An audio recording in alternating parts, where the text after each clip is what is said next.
Al Mont Dolç de Maco, tu tienda de chuches en Sant Andreu de la Barca. Chucherías para todas las edades, sin olvidarnos de aquellos que necesitan un trato especial. Golosinas sin azúcar y sin gluten. En el Mont Dolç de Maco, pensamos en ti. Y si preparas una fiesta de cumpleaños, comunión, un bautizo o una boda, tenemos lo que necesitas. Estamos en la avenida Constitución número 49, local 1. Al Mont Dolç de Maco, tu tienda de chuches.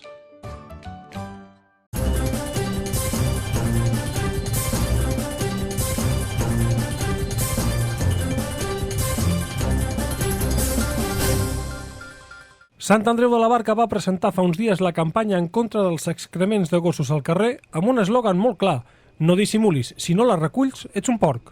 Una campanya de xoc per conscienciar els propietaris a recollir els excrements quan els gossos ho facin al carrer. Avui hem volgut copsar l'opinió del ciutadà. Com valoren aquesta campanya? Yo lo valoro muy bien porque creo que es un acto de civismo el recoger la porquería del suelo. Hay gente que, por desgracia, aquí en San Andrés de la Barca no lo está haciendo.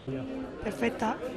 Incluso tengo una hija que tiene perro y está de acuerdo en recogerlo porque ella, madre mía, se hace cargo de su responsabilidad.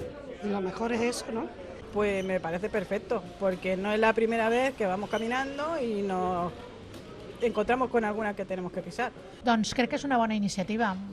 Jo tinc animals a casa i me'n faig responsable i crec que tothom se n'ha de fer i que l'espai públic s'ha de mantenir net. Un import de sanció de 400 euros. Opinions per tots els gustos. Como la gente no tiene cuidado y no es como tiene que ser, pues multando será. Sí, sembla una quantitat evidentment alta, però potser això ajudarà a que realment la gent s'ho prengui en sèrio d'una vegada.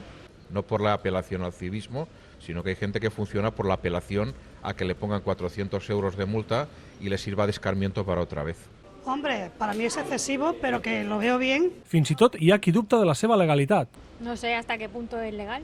Paral·lelament, el consistori ha instal·lat banderoles per la ciutat per donar a conèixer la campanya. I també s'ha emès un ban, tant en castellà com en català, que s'ha repartit per tot Sant Andreu.